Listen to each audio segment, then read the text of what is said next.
사랑하는 영락교회 지체들에게 주 안에서 평화 인사를 전합니다. 오늘은 12월 4일 금요일입니다. 오늘의 묵상 본문은 사도행전 9장 1절로 9절까지의 말씀입니다. 오늘 본문 말씀 9장 1절부터의 말씀은 이렇게 시작합니다.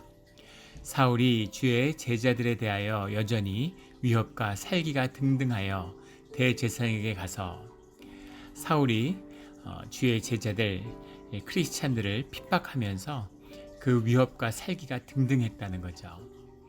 그 분노가, 그 종교의 의의가, 자기 의의가 넘쳐서 살기가 위협이 등등한 것이죠. 세상을 살아가는 사람들, 세상에 속하여 살아가는 사람들, 주님과 등진 사람들의 특징은 살기가 등등한 것입니다.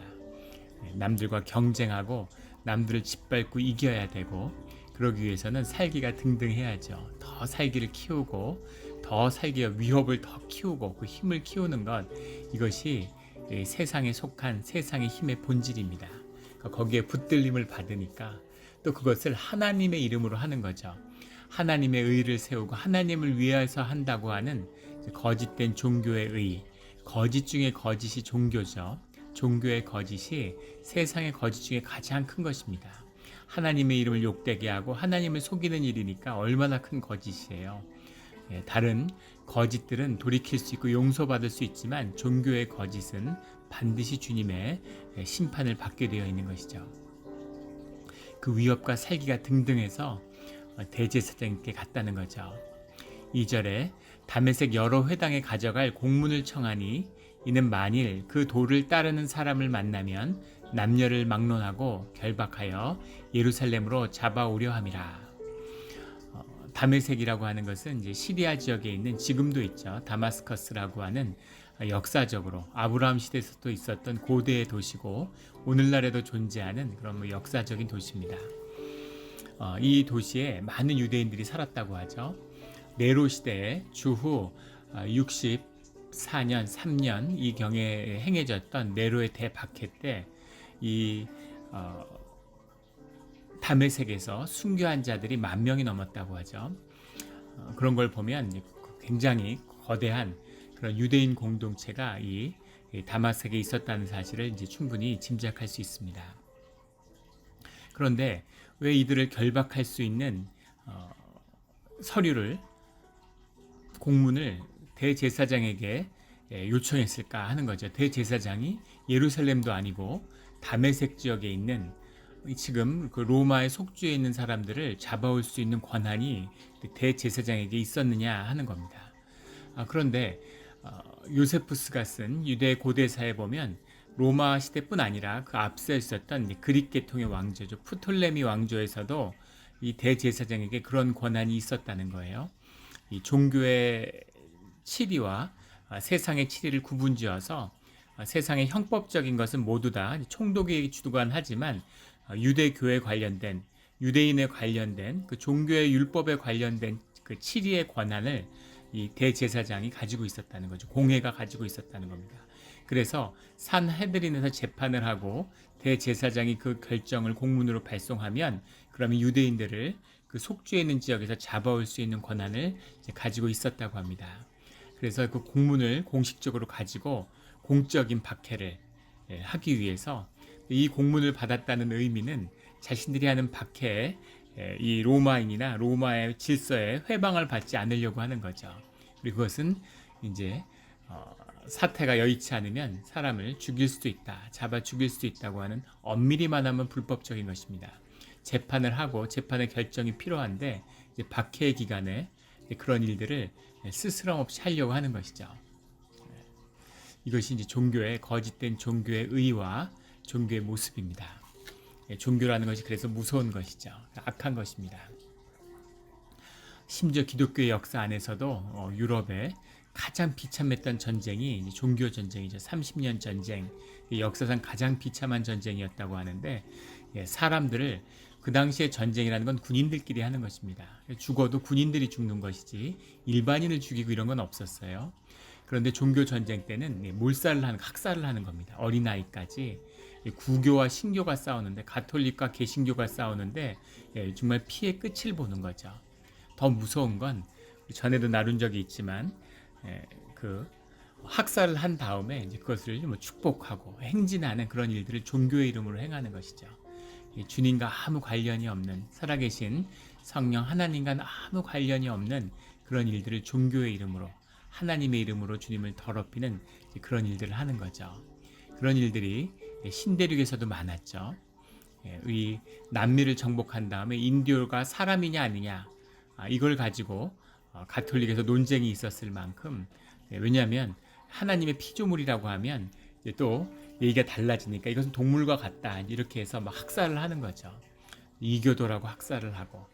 그래서 남미에 이 인디오들이 한 5천만 됐었다고 하죠. 그런데 포르투갈과 스페인이 남미를 지배한 다음에 채 100년이 지나지 않아서 인디오의 인구가 100만 이하로 줄어듭니다.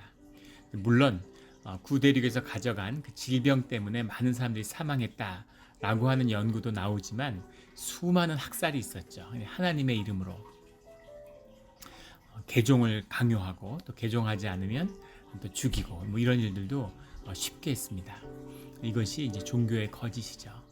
하나님의 복음은 결코 그런 식으로 폭력과 강압으로 선포되고 증거되는 것이 아니죠. 오직 주님의 사랑을 만나서 그 사랑 속에서 주님에 대한 신뢰함으로 그 마음의 중심이 진실함이 통할 때 주의 사람을, 주님을 영접할 수 있는 것입니다. 우리 가운데 종교인들은 선교도 그렇게 하지만 주님도 그렇게 만나죠. 자기 욕심으로, 욕망으로. 그래서 뭐 성경 공부를 얼마나 열심히 하는지 몰라요. 성경의 지식을, 종교의 지식을 쌓고 싶은 거죠. 그런 걸로 행세하고 싶은 거죠. 그런 걸로 자기를 드러내고 싶으니까 그런 건 열심히 합니다. 보이지 않는 자리에서 섬기고 아픈 자들을 품고 이런 것에는 이제 관심이 없는 것이죠. 교회가 커지고 뭐 교회가 힘이 생기고 힘 있는 목사, 능력 있는 목사, 큰 목사, 그런 걸 좋아하는 거죠. 그렇게 되고 싶고 그렇게 힘을 키우고 파워를 갖고 싶은 종교의 이름으로, 이것이 거짓된 종교의 이름이죠. 그래서 하나님을 이야기하고 하나님의 열심이 있는 것 같지만 하나님과는 아무 상관이 없는 종교의 거짓, 사단의 권세에 속한 자들의 모습이죠. 이것이 오늘 본문에 나오는 사울의 모습입니다. 위협과 살기가 등등하고 대박해를 위해서 준비하는 그런 모습이죠. 3절에 사울이 길을 갔다가 다메섹에 가까이 이르더니 호련히 하늘로부터 빛이 그를 둘러 비추는지라. 주님을 영접하는 이 사울의 일생의 일대의 사건이고 또 우리 기독교의 큰 사건이고 그리고 인류 역사의 큰 사건입니다. 유럽의 사가들은 그 토인비라고 하는 사가 중에 아주 20세기 최고의 역사학자죠. 역사가고, 토인비가 인류의 역사를 한 세기 한 사건씩을 기록하는, 한 세기를 대표하는 한 가지 사건씩을 이제 꼽았는데, 이 21세기를, 그러니까 예수님은 물론 빼고 시작하는 겁니다. 예수님 이후에 주후에 있었던 그 1세기 첫 100년의 가장 중요한 사건을 바울이 예수님을 영접하는 이 사건을 꼽았습니다. 상상이 되세요? 이것을 가장 의미 있는 사건으로 뽑았어요. 우리가 그런 중요한 사건을 다루고 있는 거죠. 왜냐하면 사울이 예수님을 영접한 것, 그리고 그가 복음을 전파하게 된 것, 그것이 유럽의 역사를 결정했기 때문이죠. 그리고 유럽의 역사가 세계사의 중심이 되는 그런 사건으로 떠올랐기 때문입니다. 그래서 이것을 역사적으로 20세기를 가르는 가장 중요한 사건으로 의미하고 있는 것이죠. 살아있는 하나님을 만나는 것, 사람이 마음의 중심에서 만나는 것은 이토록 귀한 것입니다. 그것을 하나님이 들어서 귀하게 쓰실 수도 있고 또 다른 의미에서의 귀한 의미의 사역을 인도하실 수도 있죠. 그건 뭐 사람들이 세상에서 귀하니 안 귀하니 하는 것이지만 주님 안에서 모두 다 귀한 것이죠.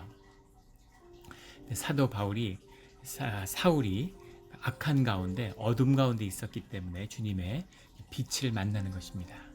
이것이 기가 막힌 생명의 섭리죠. 우리 분석 심리학이라고 하는 심리학의 중요한 흐름을 연 칼 융은 그런 이야기를 하죠. 오직 어둠 속에서만 만날 수 있는 것이 있다. 어두워야지만이 어둠 속에 있을 때만이 경험할 수 있는 그런 생명의 진실이 있다. 이런 이야기를 합니다. 그 어둠 가운데 만날 수 있는 것, 그게 빛이죠. 죄인이 돼야 죄를 행해야지만이 그 죄를 깨달아야지만이 만날 수 있는 용서와 은혜가 있는 것이죠. 삶이 깊은 어둠 속에 잠겨 있을 때만이 경험하게 될 수 있는 빛의 세계가 있는 것입니다. 이것이 사울이 죄된 가운데 만난 그를 평생의 은혜 가운데 주님을 따라가게 하는 이 어둠 속에서 빛을 경험하는 이 사건이죠. 어둠 속에 있는 자들은 자신이 어둠 속에 있는지를 모릅니다. 욕망에 붙들린 자들은 그것이 욕망에 붙들려서 거짓된 길인지를 몰라요. 그것이 멈출 때만이, 그 어둠 속에서 빛을 만날 때만이, 그때만이 내가 어둠 속에 있었음을, 내가 속한 것이 어둠이었음을, 내 삶이 허무한 가운데 종노릇했음을 알게 되는 것이죠. 열심히 살았는데 성공한 사람이나 실패한 사람이나 공부를 많이 해서 무슨 학력을 쌓은 사람이나 공부를 못한 사람이나 무슨 사업을 해서 돈을 많이 번 사람이나 못 번 사람이나 다 마찬가지입니다. 다 삶의 본질은 허무함이죠. 사도행전을 쓰고 있는 그 누가의 애타는 마음, 애통하는 마음, 생명 있는 자는 예수 그리스도를 만나야만 한다라고 하는 그 절박한 주님을 영접한 자의 고백이 담겨 있는 것이죠. 호련히 그 어둠 가운데서 빛을 만나는 겁니다. 빛이 그를 둘러 비추는지라. 4절에 땅에 엎드러져 들음에 그 빛이 임하고 주님의 임재니까 그 피조물은 그 경외함 가운데 엎드러질 수밖에 없는 것이죠. 이것이 주님을 만나는 이제 그런 모습입니다. 주님을 만나면 이런 걸 물어봐야지. 주님을 만나면 이런 걸 좀 따져야지. 그때 나한테 왜 그러셨는지, 내 삶에 원통함이 있는데 왜 주님이 그런 일을 행하셨는지 내가 따져 물어야 되겠다. 이런 마음을 먹었다. 주님의 임재를 경험하면 아무 말을 못하는 그 임재에 압도되어서 몸을 들지도 못, 몸이 오그라드는 것 같고 몸이 얼어붙는 것 같아서 꼼짝도 못하고 한마디도 하지 못하는 것. 이것이 주님을 만나는 자의 모습이죠. 진실한 이 피조물의 모습입니다.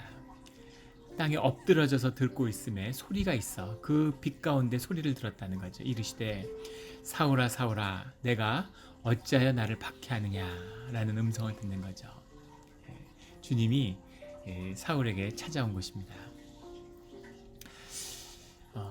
종교적 열심이 있었죠. 하나님을 안다고 생각하는 겁니다. 욕망과 그런 에고의 존재죠. 사울은.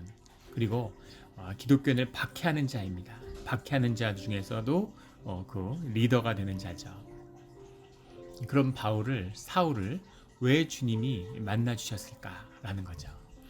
아마 사울이 일생 가운데 품었던 의문이고 초기에 기독교 공동체 가운데 사람들이 모두 품었던 의문이겠죠. 그런데 그것을 우리는 알지 못합니다. 주님을 만난 천국에 간 사울은 그 비밀을 알게 됐겠죠. 그런데 우리 자신도 마찬가지죠. 왜 주님이 나를 만나 주셨을까? 왜 나 같은 인간을 만나 주셨을까?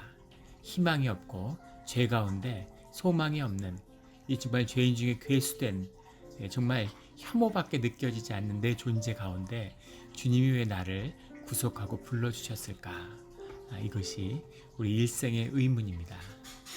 주님의 은혜고 또 주님의 주권이죠. 오직 주님의 예정에 따라 주님이 구속하여 주시는 그 은혜에 따라 주님을 만나고 주님의 길을 가는 것입니다. 그래서 주님의 정말 은혜고 은혜일 뿐이죠. 하늘로부터 오는 은혜입니다. 우리의 삶, 우리의 자리에 그 어떤 이유도 이유가 될 수 없는 그런 오직 전적인 은혜인 거죠. 이 은혜를 만나서 우리가 주의 자녀가 되고 주의 초청으로 예배의 자리에 서고 주님의 은혜로 서로 형제라 부르는 교회가 된 것이죠. 이 은혜가 함께 하는데 그것을 삶의 중심으로 삶의 진실로 만나는 누리는 우리 모두가 되기를 주의 이름으로 축원합니다. 주님의 은혜가 임해도 그것이 왜 사울이었을까? 분명한 것은 사울 가운데 마음의 중심에 진실이 있었다는 것입니다. 그것이 주님이 일생 가운데 사울과 함께하는 비밀이죠. 진실, 죄를 지을 수 있고, 그리고 우리 안에 어두움이 있고, 우리 안에 아픔이 있고, 우리 안에 죄가 가득하죠. 하지만 그 모든 것이 주 앞에서는 진실이어야 됩니다. 아무리 아파도, 아무리 수치스러워도, 아무리 부끄러워도 아버지가 되시는 하나님은 자녀의 그 진실된 모습을 품어주시죠. 그런데 거짓을 품을 수는 없어요. 거짓은 진실이 아니기 때문에 품을 수 없는 것입니다. 거짓은 주님과 함께하지 못하죠. 그래서 우리는 늘 진실되어야 되는 겁니다. 주님이 우리에게 참되고 죄 없이 살아야 된다 이렇게 말씀하시지 않죠. 우리가 진실되면 주님을 만납니다. 우리가 거짓이 없다고, 우리 앞에는 나는 죄를 짓지 않았다고, 내가 율법을 어려서부터 다 지켜서 썼습니다 이렇게 이야기하는 자는 주님과 함께 할 수 없는 거죠.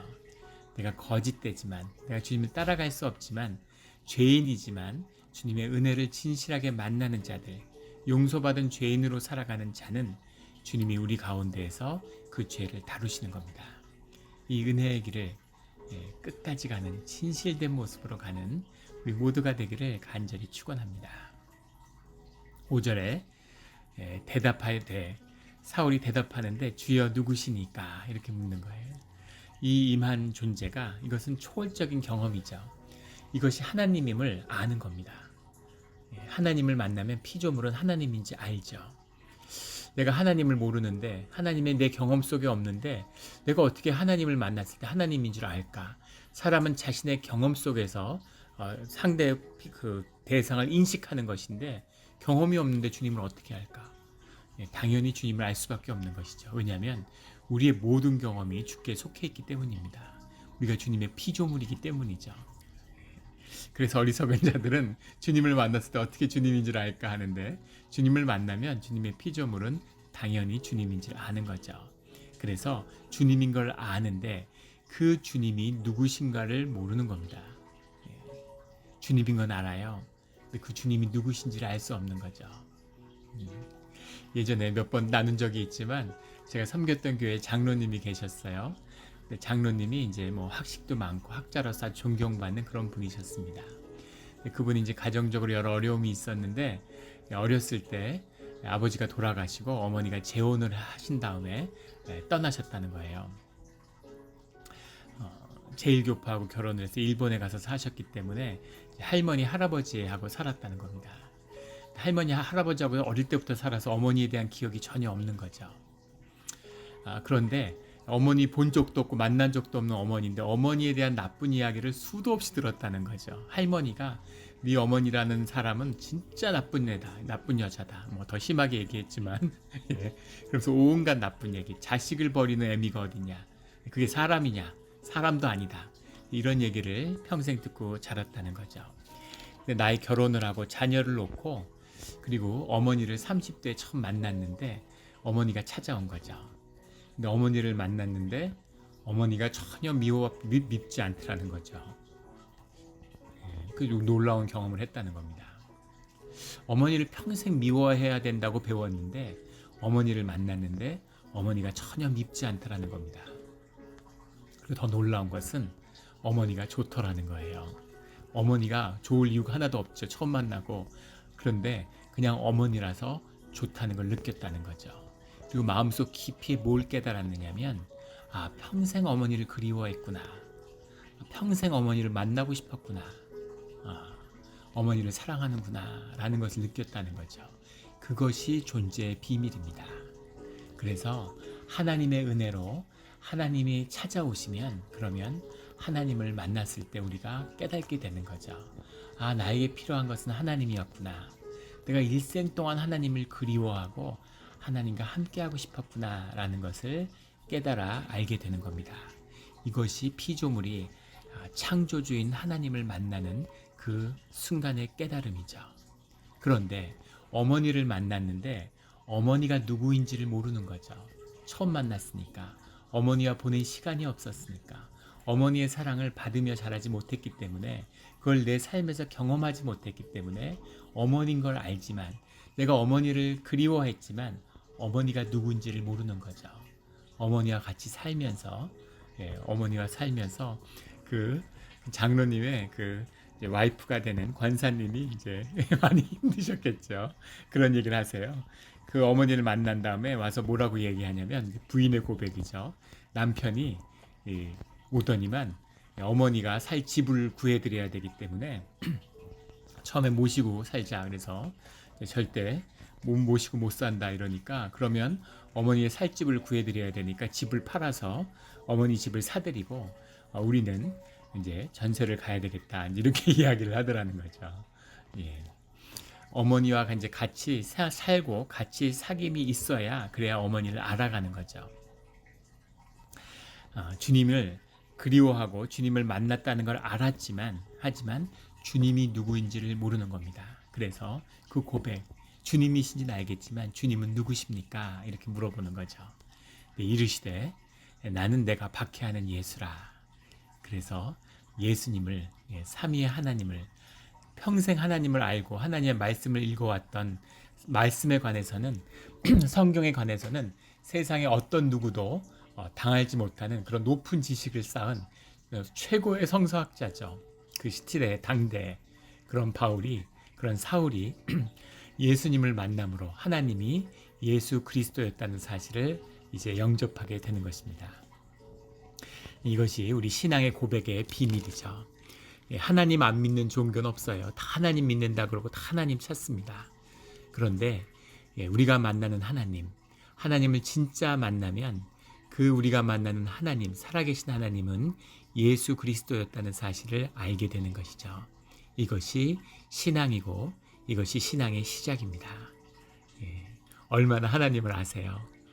우리의 고백이 주여 누구시니까 하는 거죠. 예수님을 만나서 인격이신 예수님과 교제하는 것, 이것이 신앙의 길이고 우리 생명의 비밀이고 우리가 살아가는, 우리가 자라나는 비밀입니다. 주님이 누구이신지를 알아가는 우리 신앙의 길이 되기를 주의 이름으로 축원합니다. 6절에 너는 일어나 시내로 들어가라. 내가 행할 것을 내게 이를 자가 있느니라 하시니, 같이 가던 사람들은 소리만 듣고 아무도 보지 못하여 말을 못하고 서 있더라. 뭔가 놀라운 일이 일어났는데 그것을 자기의 중심으로 경험하지 못하니까 다들 놀라고 당황하지만 그대로 서 있는 것이죠. 8절에 사울이 땅에서 일어나 눈은 떴으나 아무것도 보지 못하고 사람의 손에 끌려 다메섹으로 들어가서 눈을 떴지만 그 빛이 너무 강렬해서 아무것도 보지 못하는 거죠. 이것이 의미하는 것은 물리적 현상의 비밀이 아니라, 물리적인 현상이지만 더 깊은 것은 나의 모든 경험이 끊어졌다는 거죠. 나의 모든 경험, 내가 오감으로 경험하고 그것만이 내 진실이라고 인식하던 그런 내 중심이 이제 무너졌다고 하는 것을 표현하고 있는 것입니다. 이것이 주님을 만나는 체험이죠. 이 멈춤이 있어야 되는 겁니다. 열심히 사는데 열심히 살아서 문제인 거예요. 이 열심히 사는 것을 멈춰야 되는 거죠. 이것이 안식이고 이것이 예배인 것입니다. 이것이 신앙이에요. 그것을 멈춰버리는 것, 내 모든 경험을 뛰어넘는 초월을 만나는 것, 그 초월의 비밀인 생명을 누리는 것, 이것이 신앙입니다. 9절에 사흘 동안 보지 못하고 먹지도 마시지도 아니하니라. 보지 못한 것, 이것은 이제 능력의 경험이죠. 사흘 동안 보지 못했다라고 하는 것, 이 사흘이라는 의미는 예수님이 죽어서 부활할 때의 시간이고, 요나가 뱃속에 사흘을 있었죠. 우리의 삶을 완전히 돌이키는 것이 사흘입니다. 그래서 금식도 시작하면 사흘을 해야죠. 사흘 금식이 기본입니다. 사흘을 금식한다는 것, 금식이라는 것은 여기 먹지도 마시지도 아니하니라. 앞엔 보지 못한 것이고 뒤는 먹고 마시지 아니한 것이죠. 자원하는 심령으로 자신의 경험을 전적으로 받아들이며 그걸 통해서 새로운 삶의 길을 맞이하는 것이 이 사흘입니다. 사흘의 금식, 먹고 마시지 않는다는 것은, 물론 사흘 먹고 마시지 않는다고 해서 죽지 않죠. 그런데 내 모든 경험, 내 육적인 나의 모든 것을 끊어버리고 죽음을 맞이하는 십자가의 길인 것입니다. 그리고 새로운 생명, 주님이 허락하시는 새로운 시간을 내 안에서 연다는 것이죠. 우리가 사흘 동안이 제일 배고프다고 그러죠. 40일 금식을 하는데 처음 사흘이 제일 배고파요. 사흘이 넘어가면 그렇게 배고프지 않습니다. 물론 20일, 30일에도 배가 고프죠. 그것은 사실은 내 육신의 것이 아니라 내 의식의 것입니다. 무슨 얘기냐면 우리가 배고픔을 느끼고 맛을 느끼는 것, 뭐가 먹고 싶은데 하는 것을 결정하는 건 우리의 혀에 있는 미각세포라고 그러죠. 근데 미각세포의 수명은 사흘이라고 그래요.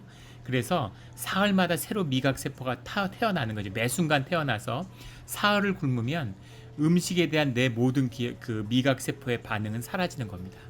그래서 정말 뼈저리게 정말 그 막 혀가 타는 것처럼 막 뭐가 먹고 싶은 그런 배고픔은 사흘로 끝이 나는 거죠. 그럼 사흘 뒤에 배고픈 건 뭐냐? 왜 20일, 30일에도 배고픈 거냐? 그것은 우리의 기억이죠. 우리의 의식입니다.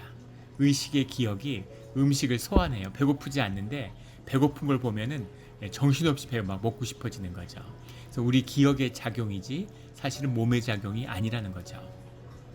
그래서 이 사흘을 굶는 것이 굉장히 중요하다는 겁니다. 사흘을 굶으면 우리 몸에 있는 이런 반응 체계, 저항력, 이거 면역 체계를 완전히 리셋한다고 그러죠. 그래서 사실은 이제 건강의 비밀은 이제 한 달에 사흘씩 이렇게 단식을 하면 그러면 세상에 그거보다 더 건강할 수는 없다는 겁니다. 그래서 저도 이제 40일 금식을 할 때는 나도 그렇게 해야 되겠다 이제 이런 마음이 들었는데 절대 못하죠. 끝나고 한 번도 못했어요. 사흘 금식 못합니다. 그리고 이것을 육과 요구를 해봐야 별도 의미도 없는 것이죠. 하지만 이 사흘이라고 하는 것을 마음의 중심에서 주님을 향한 금식으로 경험한다. 이건 정말 귀한 것이지만 주님이 허락해야 가능한 것이겠죠. 사흘 동안 보지 못하고 먹지도 마시지도 않는 것으로서 이 사흘은 새로운 생명, 새로운 시간을 주님과 함께하는 신앙의 길이 열리는 겁니다. 우리의 삶의 자리에서 이 초월을 만나야 하는 거죠. 우리가 종교 생활에 평생 교회 다녔는데 평생 하나님 찾고 평생 말씀 찾았는데 그런데 하나님이 누구신지를 모르는 내 마음의 중심이 다뤄지지 않아서 욕망으로 육정으로 신앙생활을 한다고 해서 종교가 돼버려서 종교의 의를 쌓으려고 그러고 내 거짓을 종교의 의로 덮으려고 그러고 교회에서는 저 사람보단 내가 잘 돼야 되겠다. 저 사람보단 내가 나아져야 되겠다. 이런 경쟁으로 살려고 그러고 남은 정죄하고 판단하고 갈등하고 주님은 누구십니까? 라는 질문이 우리 가운데 만나야 하는 것이죠. 이 질문을 만나고 내 육신의 경험, 내 종교의 삶을 끊어야 되는 것입니다. 그래야 사울의 회심처럼 새로운 주님의 길이 우리 가운데 열리는 것이죠. 우리가 사흘이 아니라 굶어 죽을 때까지 금식을 해도 물론 주님을 만나는 것은 아니에요. 주님이 만나 주셔야 만나는 겁니다. 하지만 주님이 만나기를 원하셔도 우리가 육으로 종교의 거짓으로 주님을 거부하면 역시 주님을 만나지 못하죠. 우리의 자원하는 심령과 주님의 사랑과 은혜와 긍휼이 만나서 우리 신앙이 생명이 열리는 그런 이 순간 멈춤의 시간입니다. 모든 우리의 욕구와 욕망이 멈춰지고 끝이 나고 새로운 시작이 되는 예배가 다시 열리면 그때는 새로운 출발이 우리 가운데 열리는 이 시간이 되기를 주의 이름으로 축원합니다. 아멘.